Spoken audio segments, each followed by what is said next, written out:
Kabihas ng Rome, ang pag-usbong at pag-unlad nito.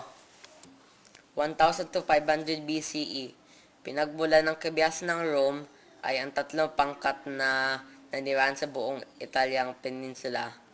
Una ay Latins, na nandayon mula sa steppes ng Caucasus noong 800 BCE at nagtatag ng orihinal ng paninirahan sa Rome, na nung una ay sa pampang ng Ilog Tiber at kalaunan ay sa mga nayon sa paligid ng Pitong Burol.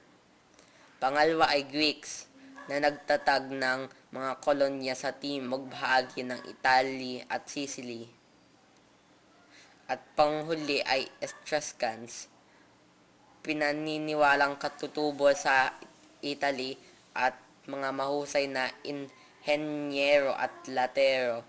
Ngunit ayon sa alamat, noong 753 BCE, itinatag daw ang Rome ng magkapatid na sina Romulus at Remus, anak na kambal ng isang Latin at ng Diyos na digmaan na si Mars, kung kaya't nagkaroon ng mistula divine origin ang mga Romano. 575 BCE, nang pinasimulan ng mga Etruscan ang kauna-unahang roadbed na tinawag na Sacred Way.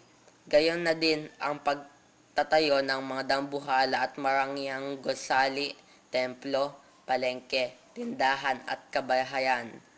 At ganap nga na naging syudad ang Rome.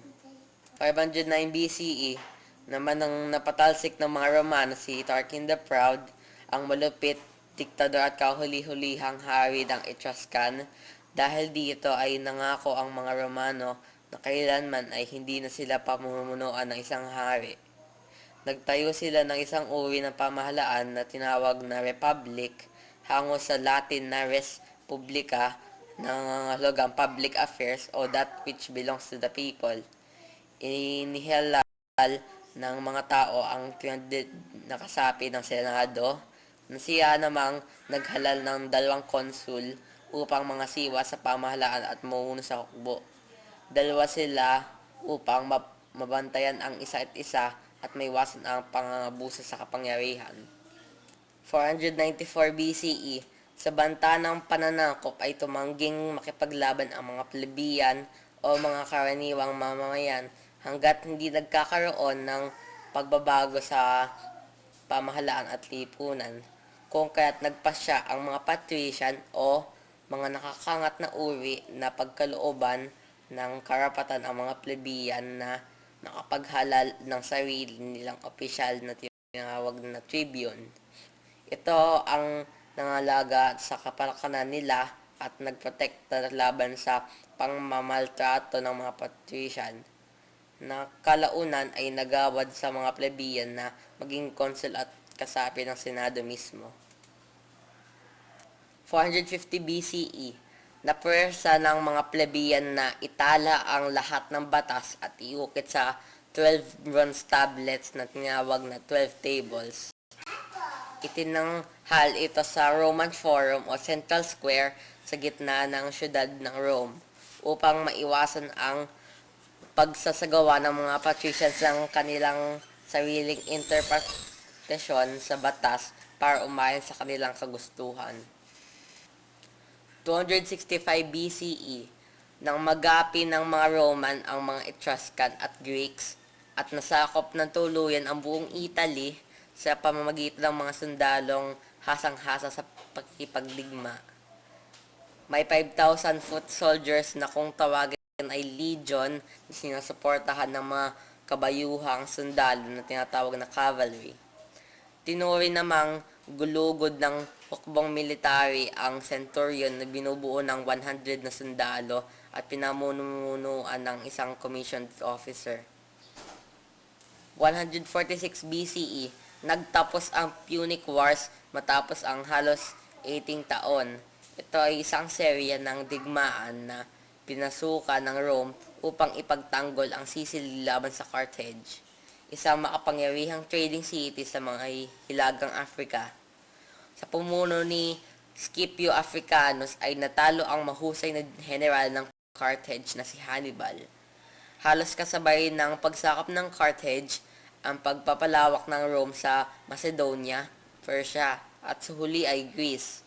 Sinasabing nasakop din naman ng mga Romano sa pamamagitan ng kanilang kulturang Greek.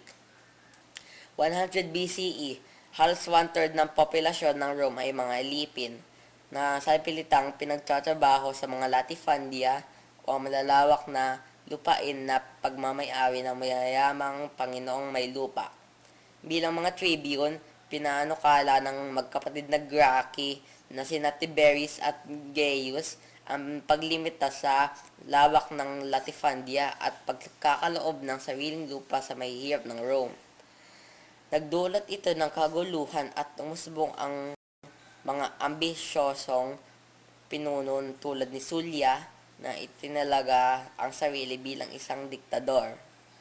Gayon na din ang First Triumvirate o pamumuno ng tatlong tao, sina Julius Caesar, Gnaeus Pompey at Licinius Crassus. 44 BCE, nang ideklara ng Senado si Julius Caesar bilang habang buhay na diktador dahil sa ipinamalas nitong kapangyarihan at pagkontrol sa buong republika. Ito ay matapos ang digmaang sibil na bunga ng tunggalian ni Caesar at Pompey. Naging popular sa mga tao si Caesar dahil sa mga reformang kanyang ipinatupad, ngunit sa takot ng Senado na italaga ang kanyang sarili bilang hari at pasakan ng republika, siya ay pinapatay ng isang pangkat ng senador sa pangunguna ni Gaius Cassius at kaibigan ni Caesar na si Marcus Brutus. 43 BCE, isinilang ang Second Triumvirate na binuo ng ampon at tagapagpamana ni Caesar na si Octavian, ni Mark Antony at Lepidus.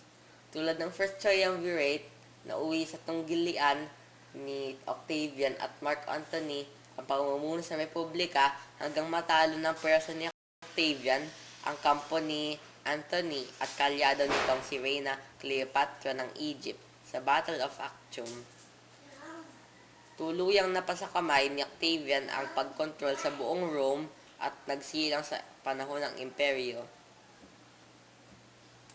27 BCE, nang ginawaran ng Senado si Octavian ng titulong Augustus o Revered One at sa halos 14 taon niyang pamumuno ay mas napalawak ang nasasakupan ng Rome. Direkta rin niyang pinangasiwaan ang syudad, nagtatag ng sariling puwersa ng pulis at bombero at nagpagawa ng imbakan ng tubig at pagkain. Gayon na din ang marangya at malaking konstruksyon ng mga gusali at templo. Sa panahon din ni Augustus, lumitaw ang mga makatang si Horace, Ovid at Virgil na ipinatapat ang epikong niyang Aeneid sa Iliad ng mga Greek. 96 CE, pinamunuan ng Rome ng panibagong pangkat ng mga emperador na kinikilala bilang Good Emperors.